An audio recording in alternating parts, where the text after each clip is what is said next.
venir devant vous et à dire un petit mot. Mais avant toute chose, je vais vous dire qui est le candidat Seti Yale Kete. Seti Yale Kete est originaire de la province du Nord-Ubangi. Il est né à Kinshasa le 17 septembre 1974. Il est diplômé depuis 2002 en droit international et droit des affaires de l'Université de Paris 1, Panthéon-Sorbonne.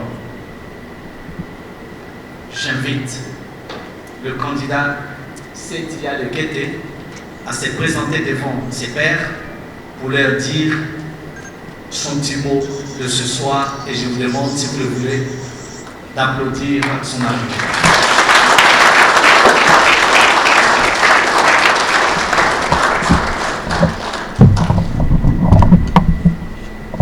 Merci, cher professeur.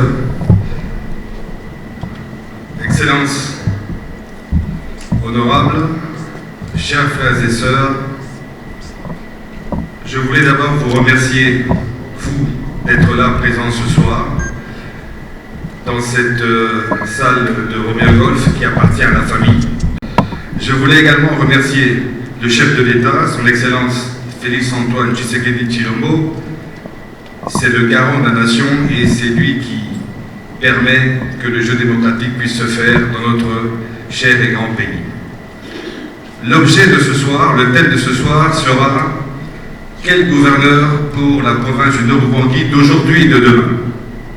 Je pense que lorsqu'on se présente à une élection essentielle comme la gestion d'une province, il est nécessaire de se faire connaître, de faire connaître l'état actuel de la province, de faire connaître également ce que, en tant que gestionnaire, nous comptons mettre en place et, évidemment, qu'est-ce que nous pouvons projeter pour l'avenir.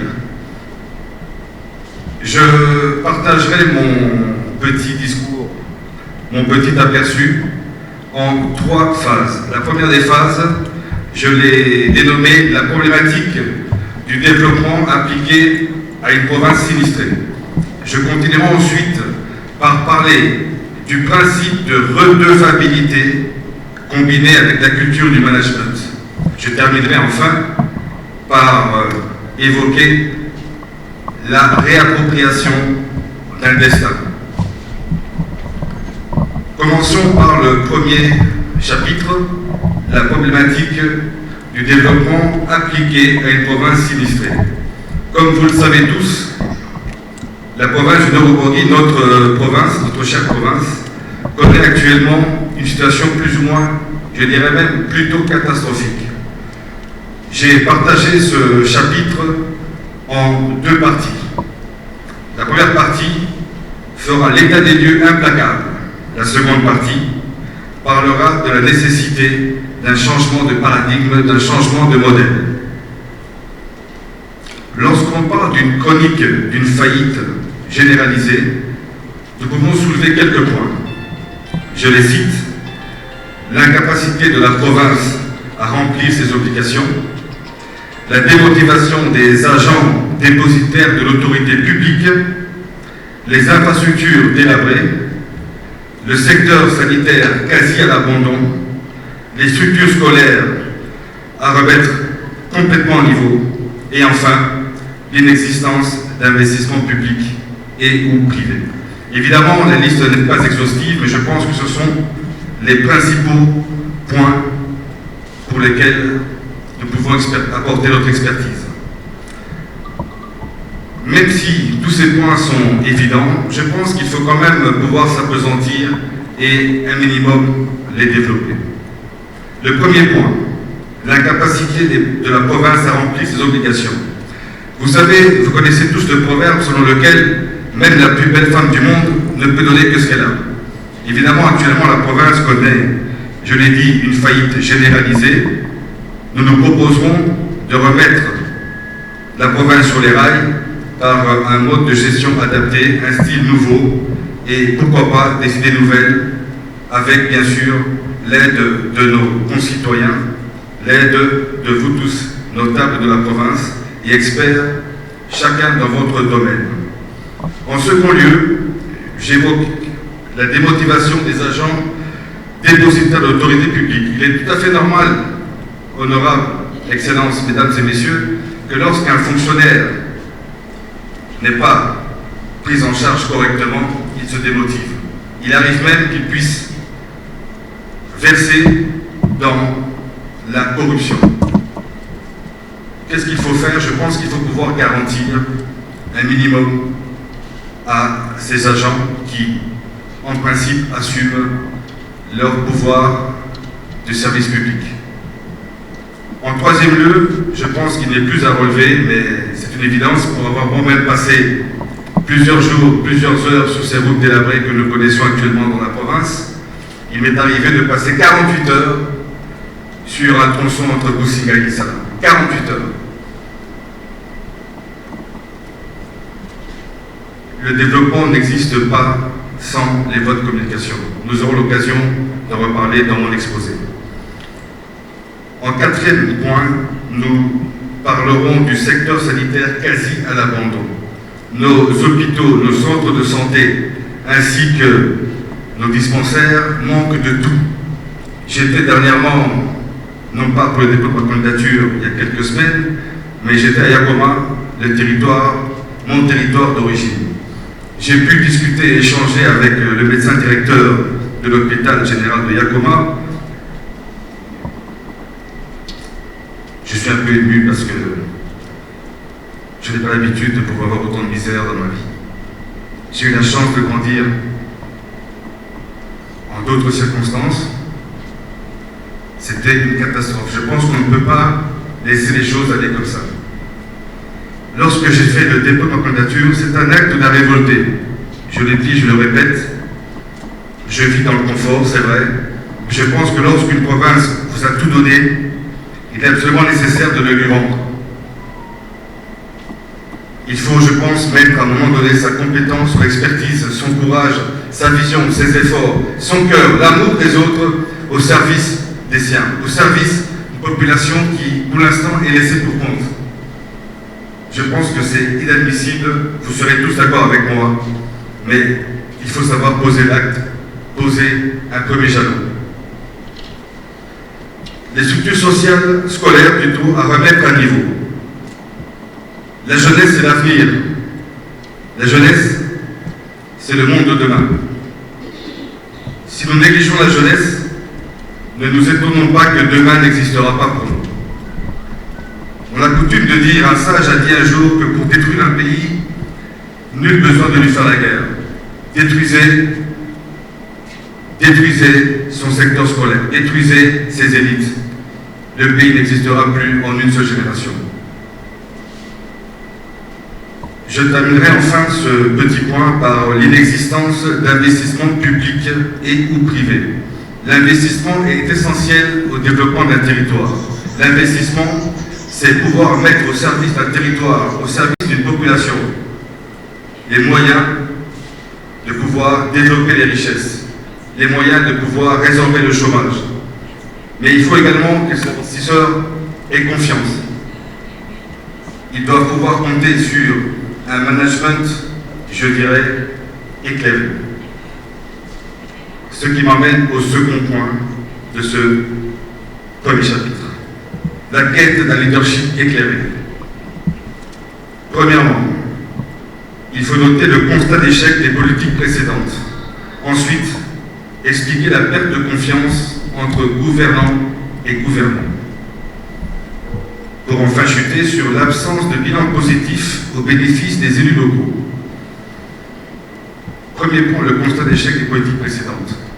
Je pense qu'il est nécessaire de poser un diagnostic sans faille aux raisons pour lesquelles les politiques précédentes ont échoué.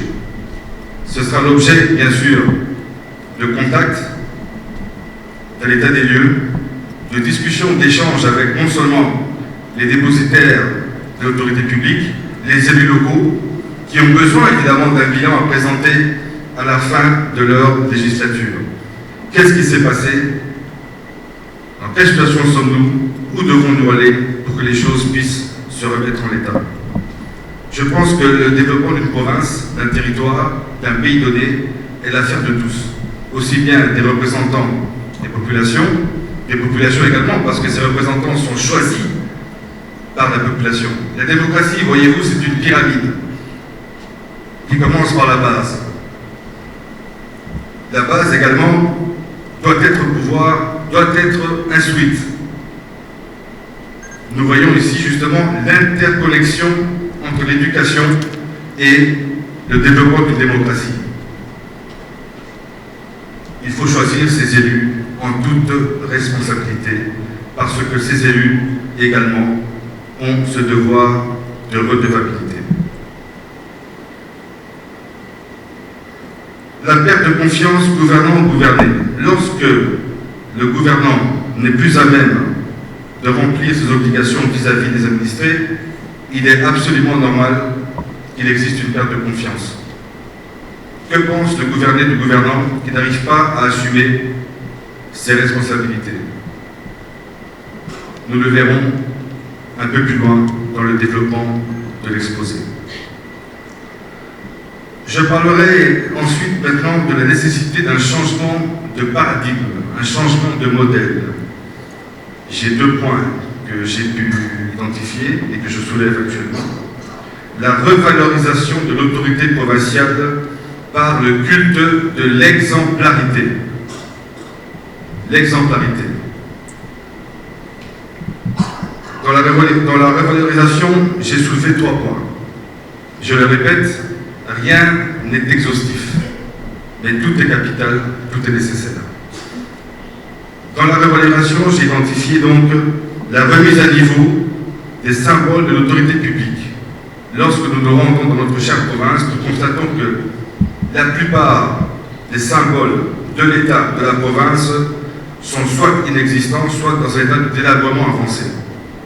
Il est nécessaire, je pense, d'une remise à niveau urgente pour le bien de la province, pour le symbole de l'autorité publique. L'acquisition et ou la construction de bâtiments administratifs. Il est frappant de constater qu'actuellement, dans le chef-lieu de province, ni le gouvernorat, ni l'Assemblée provinciale ne disposent de bâtiments propres. Ces deux institutions majeures de la province, phares de la province, l'image de la province, sont actuellement locataires. J'ai coutume de dire qu'un bâtiment, ce ne sont que des briques. Lorsque vous mettez une brique, vous l'entassez, au fur et à mesure, vous avez une maison, vous avez un édifice. Il faut commencer maintenant. Ce n'est pas une question de miracle, c'est une question de courage et de volonté.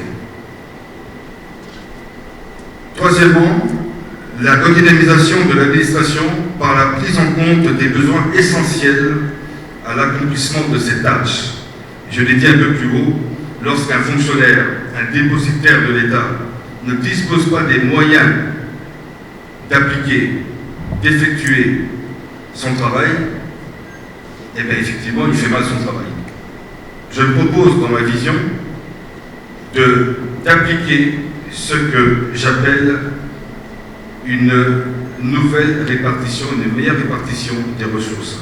Le peu que nous avons, mon père avait coutume de dire, mon père, père son âme, disait souvent que avec très peu, je peux faire beaucoup. Et il me l'a souvent prouvé. On pouvait penser, c'est vrai qu'il n'était pas pauvre, mais on pouvait souvent penser qu'il faisait des miracles avec beaucoup d'argent, mais je vous assure qu'avec $1000, ils avaient fait beaucoup de choses. Il avait cette façon de pouvoir identifier des éléments à prendre en compte pour qu'on puisse aboutir à construire ce qu'on veut construire. Je parle ici également de ce qui est très important, c'est le culte de l'exemplarité. N'exigez jamais des autres qu'ils fassent des choses que vous ne pouvez pas vous-même accomplir. L'autre, l'administré, doit pouvoir prendre l'autorité pour exemple, comme exemple à suivre. Le leadership, mesdames et messieurs, honorables, excellences, c'est la capacité à faire avancer un groupe d'hommes, mais c'est également la capacité à rendre les autres meilleurs. Lorsque vous les rendez meilleurs grâce à votre exemple, les choses iront toujours dans un sens favorable à la vision que vous avez. Je dirais que Un administré, c'est quelqu'un qu'il faut conquérir, il faut séduire, conquérir, lui montrer que ce que vous lui demandez, vous êtes le premier à l'appliquer. Autrement, vous n'êtes pas un leader. J'arrive au deuxième chapitre, second chapitre de mon exposé, le principe de redevabilité combiné à la culture du management. Ici, nous allons encore une fois exposer 2 points phares. Je parlerai d'abord d'un exécutif au service des administrés. Ensuite, je parlerai de l'obligation des résultats. Le premier point, il faut mettre en place pour atteindre l'objectif le rétablissement de la confiance par la bonne gouvernance. Ensuite, prendre en compte les besoins sociaux de base des populations. Le premier point, mettre les bonnes personnes à la bonne place. Je suis absolument contre toute forme de favoritisme, de népotisme. Je pense que lorsque vous avez une personne qui a de bonnes capacités, même si cette personne et vous n'êtes pas amis, il est très important, nécessaire, de la mettre quand même à la bonne place. Elle vous rendra un bon service, vous aurez un bon bilan. Peu importe qu'en rentrant chez elle, cette personne ne soit pas votre ami. Il n'est pas utile, nécessaire d'être ami pour faire un bon travail. Il faut simplement avoir la conscience du travail bien fait et l'esprit d'équipe. Un gouvernement provincial, c'est un travail d'équipe d'abord. Chaque pièce du puzzle est nécessaire. Je l'ai dit tout à l'heure, la démocratie est une pyramide. Je dirais également que le travail gouvernemental, aussi provincial soit-il, c'est un travail d'équipe également. Il y a ce qu'on appelle la solidarité gouvernementale. J'ai coutume souvent de dire que gagner de l'argent, c'est d'abord ne pas en perdre. Ça nous amène à une meilleure planification des dépenses. Le Nord-Ubangi dispose actuellement de 14 postes de recettes. Actuellement, nous sommes tous informés de la modicité des recettes. Augmenter les taxes, peut-être. Mais qu'est-ce que ces taxes rapportent à celui qui les paye? C'est le principe de redevabilité. On ne demande pas à une personne, à un assujetti à l'impôt, de payer des taxes si vous ne lui rendez pas le service pour lequel il a payé.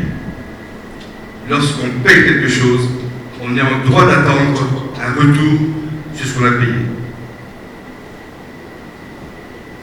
Je dirais aussi qu'il faut savoir gratifier le travail bien fait. Lorsqu'on parle de rétablissement de la confiance vis-à-vis des administrés, ou lorsqu'on parle de bonne gouvernance, il faut savoir gratifier les agents qui se sont comportés correctement.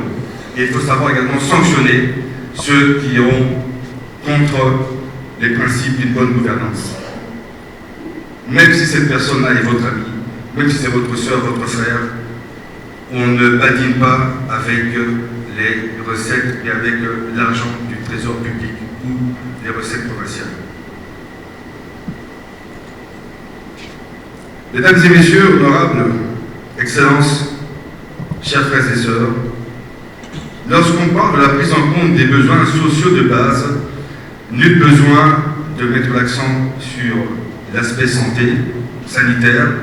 J'englobe la santé dans le sanitaire parce que sanitaire, je dirais que ça englobe beaucoup de choses. Nous parlons de quoi? Nous parlons des structures de santé. Nous parlons d'une politique d'assurance. Il n'existe pas actuellement de politique d'assurance dans le Nord-Ubangi. Aujourd'hui, vous avez des personnes qui font un métier à risque. Je pense aux miniers artisanaux. Il y a des éboulements, il y a des blessures, il y a des morts. Qu'est-ce qui se passe lorsque cela arrive? Je dirais qu'il n'y a aucune solution. Je mettrai également l'accent sur les médicaments. À moins que je l'ignore, mais il n'existe aucun dépôt pharmaceutique au Nord-Ubangi. Pourtant, il existe, je le dis, ce n'est pour personne, il existe une politique de la Banque mondiale qui offre ces médicaments à la population. Tout ce qu'elle demande, la Banque mondiale, c'est qu'il y ait une bonne répartition des choses, c'est que le produit arrive bel et bien à destination. Cela suppose, comme je l'ai dit plus haut, une bonne gouvernance, une morale dans la gestion des affaires publiques et la conscience d'amour des siens.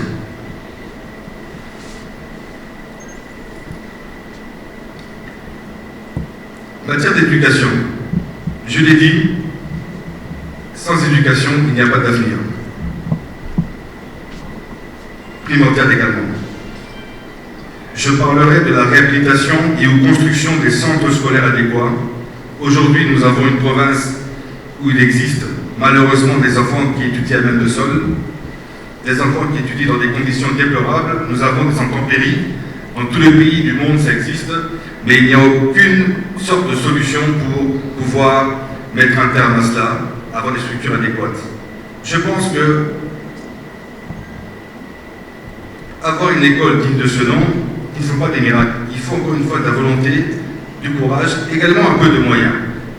Mais je pense qu'au Nord-Ubangi, nous avons tous les moyens nécessaires pour construire au fur et à mesure des écoles. Je ne parle même pas, mesdames et messieurs, de la capacité, de la possibilité à travailler avec des organismes non gouvernementaux ou des programmes qui existent dans ce monde. L'argent est disponible. Tout ce qu'on demande, c'est une bonne planification. Je peux vous garantir que l'argent existe. Mes fonctions de président de la Chambre de commerce Maroc-RDC, nous mettrons en place tout un système, non seulement de construction du centre scolaire, mais également d'échange entre étudiants, de création des bourses et pourquoi pas échange de professeurs. Le Maroc dispose de tout un service de programmes à l'heure actuelle. Le Maroc par an, c'est une source de l'ambassade du Maroc. L'ambassadeur est un ami et un grand frère. Le Maroc dispose déjà de programmes ouverts pour les pays frères d'Afrique subsaharienne. Actuellement, je crois que cette année-ci, pour 2022, le Maroc a octroyé plus de 85 à 86 visas pour pouvoir étudier au Maroc. Et c'est un nombre qui est tellement bas. Le Gabon, par exemple, je peux vous le dire, il y a plus de 600 visas qui ont été délivrés. C'est faible parce qu'il y a une mauvaise connaissance de ce qui existe. Nous mettrons nos relations, nos connexions, notre réseau au service de l'éducation. L'obligation de résultat suppose une remise en question permanente ainsi que la réalisation des objectifs par le pragmatisme. Lorsque vous gérez, vous êtes, je l'ai dit, redevable. Il faut la mise en place de programmes de formation pour les agents publics. Il faut se remettre à niveau. Nous ne pouvons plus en 2022 faire des choses comme il y a 20 ans, 30 ans, 40 ans. C'est impossible. Il existe aujourd'hui de nouvelles formes de gestion, des nouvelles capacités d'atteindre les objectifs qu'on s'est assignés. Il faut également, je pense que ce serait une bonne chose, la création d'un système de notation des performances des agents et fonctionnaires et pourquoi pas des membres du gouvernement. La redevabilité, c'est aussi se mettre au niveau. C'est aussi pouvoir être noté par rapport aux objectifs qu'on s'est assignés en début de mandat. Chaque mois, il faut pouvoir mettre en place un système de notation. Voici ce que je veux faire. Est-ce que je suis parvenu à le faire? Où est-ce que j'en suis? Et pourquoi je n'ai pas réussi à le faire? Ce sont des choses qui font partie de la gestion d'un territoire et de la gestion des populations.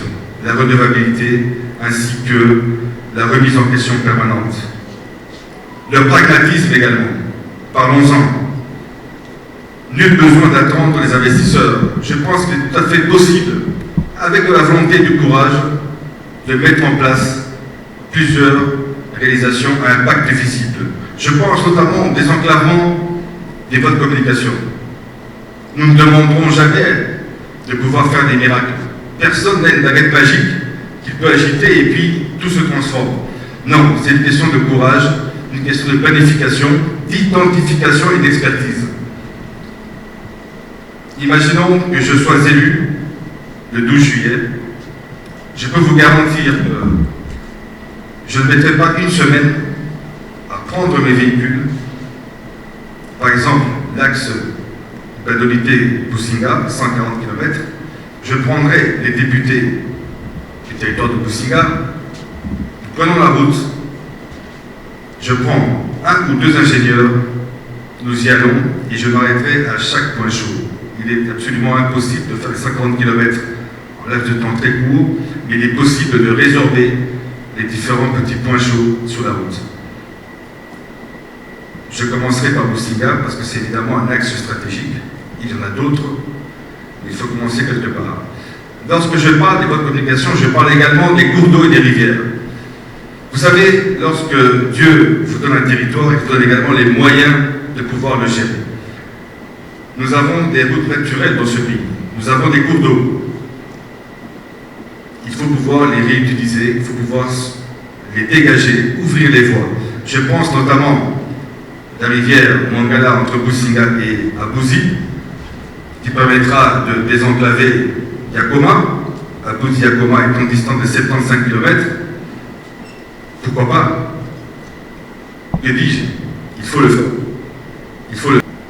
On ne fait pas de miracle, certes. Je pense qu'avec un peu de bonne volonté, avec de l'amour pour le prochain, on peut faire beaucoup. Remettons-nous un peu en question. Posons-nous les bonnes questions. Travaillons ensemble. Ayons de l'amour pour chacun de nous. Et garantissons un avenir à nos enfants.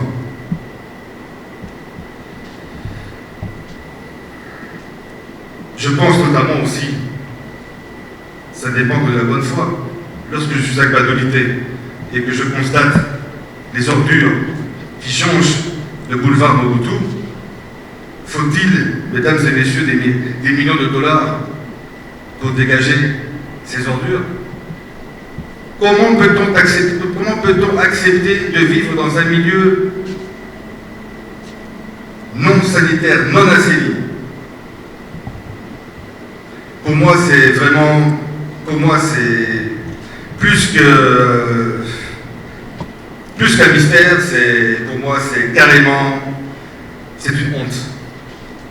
Nous avons tous deux bras, deux jambes, nous avons tous la capacité de trouver du temps au niveau d'une semaine pour se retrousser les manches et faire ce qu'on appelle communément le salon. Si nous savons demander aux habitants qui habitent le long des routes de faire le coquenage manuel, je pense que nous, à Badolité, à Yakoma, dans ces agglomérations d'importance, nous pouvons également nous retrousser les manches et faire le salon aussi. Après tout, il s'agit de notre environnement direct. L'accessibilité à l'eau potable. Personne ne demande de faire un miracle, mais je pense que lorsque il existe aujourd'hui des techniques accessibles pour forer et avoir des points d'eau, ne fût-ce qu'un point d'eau par secteur, nous n'avons que 12 secteurs. Avec un peu de bonne volonté, nous pouvons y arriver. L'eau, après tout, c'est la vie. Excellences, honorables mesdames et messieurs, je terminerai ce petit exposé par le chapitre que j'ai intitulé « La réappropriation d'un destin ». Comme vous le savez, l'histoire récente était glorieuse pour le Nord-Ubangi. C'est la province de feu de maréchal Mobutu. Le Nord-Ubangi, la ville de Badolité, c'est la volonté d'un homme, la vision d'un homme. J'ai aujourd'hui 48 ans. J'ai connu Badolité dans sa plus belle robe. Vous pouvez imaginer également que j'ai été présent lors des grandioses cérémonies, lors des fêtes religieuses, des fêtes de fin d'année. J'ai connu tout ça. Je m'en rappelle, j'en suis conscient. J'ai vu le Concorde atterrir 2 fois sur la piste de Badolité. J'ai vu les plus grandes têtes couronnées visiter Badolité. Que s'est-il passé? La guerre? La perte de pouvoir? Oui. Mais surtout, je pense qu'il y a eu une démotivation, il y a eu un manque criant d'imagination. Je le répète, avec peu, on peut faire beaucoup. Imaginez le peu de provinces. Nous avons actuellement 26 provinces. Citez-moi les provinces qui disposent de l'énergie électrique et maintenant d'un barrage comme Mobaï-Bongo. Citez-moi les provinces qui disposent d'un aéroport tel que la ville de Badolité. Dans ces 26 provinces. Nous ne sommes même pas à 10. Et aujourd'hui, nous avons ces 2 richesses incommensurables. Et nous ne parvenons pas à faire décoller la province. C'est que c'est nous qui avons un problème. Ce n'est pas la province qui a un problème, c'est nous qui avons un problème. Je l'ai dit, posons-nous les bonnes questions. Nous avons le barrage, nous avons l'énergie électrique. Nous avons des matières précieuses et des matières premières. Aujourd'hui, le développement intégré suppose, en matière d'agriculture par exemple, suppose récolter et transformer. Nous créons de la valeur, la création de richesse, en même temps que nous résorbons le chômage. Il faut créer de la richesse. Exporter nos produits, vendre nos produits non transformés, bien sûr, c'est de l'argent. Mais il faut toujours chercher à faire plus d'argent. J'ai parlé d'un changement de paradigme. J'ai parlé également de la culture de la redevabilité. Le management. Aujourd'hui, un chef, un leader, un gouverneur de province doit avoir toutes ces qualités. Il doit pouvoir être capable non seulement de gérer au niveau administratif, mais de penser comme un entrepreneur. Une province, c'est une entreprise. Il faut savoir la valoriser. Pourquoi pas? Nous avons tout ce qu'il faut pour aujourd'hui. Donner confiance aux entreprises étrangères ou locales, bien sûr, parce qu'on parle souvent d'investissement étranger. Nous avons également, au niveau de ce pays, des entrepreneurs qui sont prêts à développer, à investir. Sachons avoir un leader qui puisse donner cette confiance. Jamais un homme d'affaires ne viendra investir s'il n'a aucune confiance. Mais pour aider ses citoyens à développer l'agriculture, par exemple, il faut aussi que la province puisse avoir de l'imagination et les aider. Pourquoi pas la création d'un fonds provincial de rachat des produits agricoles? Ça fera travailler nos paysans, ça donnera du travail des marchés à nos commerçants qui disposent de camions, également à nos bateaux, pourquoi pas. Nous sommes également en lice pour utiliser notre entreprise. Je ne parlerai pas du mode de financement de ce fonds, parce que ça c'est un argument de campagne pour moi, mais pourquoi pas. La province doit savoir remotiver, remobiliser, redynamiser sa production locale. Redonner courage à ces paysans qui ne savent plus où se tourner. Excellences, honorables, mesdames et messieurs, chers frères et sœurs, nous vivons dans un monde globalisé. Le monde aujourd'hui est un village. Nous sommes interconnectés. Il est aujourd'hui illusoire de penser au développement sans penser à ce qu'on peut apporter à l'humanité. Ma vision pour le Nord-Oubangui, enfin, c'est d'en faire un laboratoire au service de l'humanité. Ni plus ni moins. Aujourd'hui, nous savons que des millions de dollars, que dis-je, des milliards de dollars sont consacrés à la recherche scientifique. Le Nord-Oubangui dispose d'une biodiversité qui ne se retrouve presque nulle part ailleurs. Aussi bien dans nos rivières, biodiversité végétale, aussi bien hors des rivières, biodiversité animale. La faune et la flore constituent une richesse que peu d'États, peu de pays peuvent se targuer d'avoir. Nous avons des okapis, nous avons des éléphants, nous avons des gorilles. Et oui, j'ai été curieux d'apprendre qu'il y a quelques années, tient les Okapis au Nord-Ubangi. L'écotourisme, le développement durable. Qu'est-ce le développement durable? C'est la capacité à pouvoir développer tout en tenant compte de l'épanouissement des populations, mais également d'une exploitation responsable. Nous avons plusieurs espèces d'essence de bois dans le Nord-Ubangi, mais responsable signifie nous ne sommes pas là pour tuer tous les arbres et demain de nous retrouver comme l'Amazonie qui aujourd'hui vit un drame. Le monde a besoin de nous. Nous savons tous aujourd'hui que la Terre, notre monde, notre univers a besoin des arbres pour pouvoir survivre. Imaginez le potentiel de la province si elle se mettait au service de l'humanité. Imaginez ces milliards de dollars de crédit carbone qu'on pourrait nous octroyer rien que parce que nous ne touchons pas à notre capital forestier. Un leader, un gouverneur, un gestionnaire doit avoir ce genre d'informations, doit pouvoir compter sur ses capacités à se connecter au monde. Ne restons pas centrés sur nous-mêmes, ouvrons-nous au monde. Et le monde nous aidera aussi à réussir. Pour conclure, je tiens à souligner une fois de plus que le but de l'exercice auquel je viens de me livrer devant vous est la nécessité d'une prise de conscience générale et collective, ainsi que la mise en commun d'intelligence et de compétences. Une fois élu, si Dieu le veut, je reviendrai vers vous pour convoquer une sorte d'états généraux pour réfléchir, encore et toujours réfléchir, l'humain, la formation, l'éducation, l'humain, sur le devenir de notre chère province. Ensemble, nous ne pouvons que réussir. Je vous remercie.